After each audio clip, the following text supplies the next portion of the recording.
အားလုံးပဲမင်္ဂလာပါဗျဟုတ်ကျွန်တော်တို့လက်ရှိ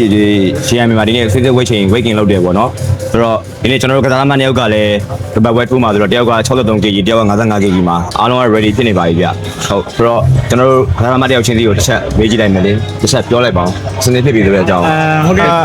မင်္ဂလာပါမြန်မာပြည်သက်များအားလုံးကျွန်တော်နှစ်ယောက်လုံးစင်းသင်းဖြစ်ပါပြီအကောင်းဆုံးနဲ့ရှင်များမှုရည်ရွယ်ထားပါတယ်ကျွန်တော်ဒီနေ့ဒီကိုရောက်လာတာဟာကျွန်တော်1990 MMA Club အတွက်ရောက်လာတာပါโอเคကျွန်တော်တို့တတိကျွန်တော်တို့ club အတွက်ကျွန်တော်အကောင်းဆုံးကြိုးစားမှာပါအားလုံးပဲအားပေးကြပါအောင်လို့ကျေးဇူးတင်ပါတယ်ကျွန်တော်ရဲ့ပြိုင်ဘက်တွေကိုဘယ်လိုတတ်မှတ်မလဲဆိုတော့ကျွန်တော်အဲ့လိုမျိုးတော့မတတ်မှတ်ချင်ပါဘူးဟောပေါ့ကျွန်တော်တို့ကိုယ်နိုင်ငံသားချင်းချင်းလည်းဖြစ်တဲ့အတွက်စင်ပေါ်မှာတော့ကျွန်တော်ပြောနေကြစကားအတိုင်းပဲလုံးဝပြိသက်ကိုမညာဘူးလုံးဝမညာဘူးကျွန်တော်အကောင်းဆုံးထိုးမှာဖြစ်ပါတယ်အဲ့မဲ့ပြိုင်ဘက်ကိုတော့နိုင်နေမြင့်နေကျွန်တော်အဲ့လိုတတ်မှတ်ထားတာမရှိပါဘူးကျွန်တော်အကောင်းဆုံးပဲလှုပ်ဆောင်မှာပါဟုတ်ကဲ့ပါcác bạn tập luyện ở Myanmar như thế nào và việc ra ra sao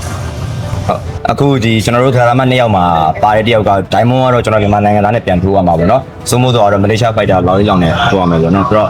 စိုးမိုးတော့အနေနဲ့လည်းသူလည်းပြောခဲ့တယ်ပေါ့နော်သူပြန်မဲ့စိတ်ငြိုတော့သူဘယ်လောက်ထိအကောင်းဆုံးလုပ်ပြနိုင်တယ်သူဘယ်လောက်ထိအကောင်းဆုံးပြင်နေတာလဲဆိုတဲ့ပုံမှာပဲသူက focus ထားတာပေါ့နော်ဆိုတော့ကျွန်တော်ပြန်မဲ့အကြောင်းတော့တူမလေးထားတာဘူး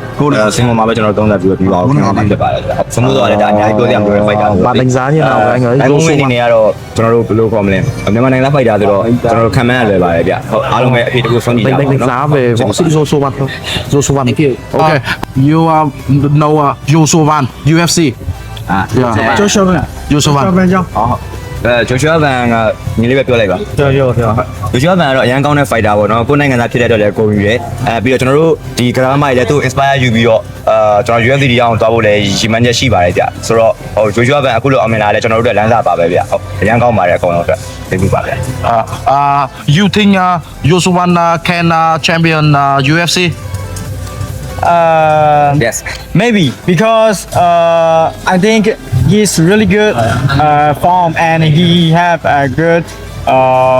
power and good emotional so his opponent the champion is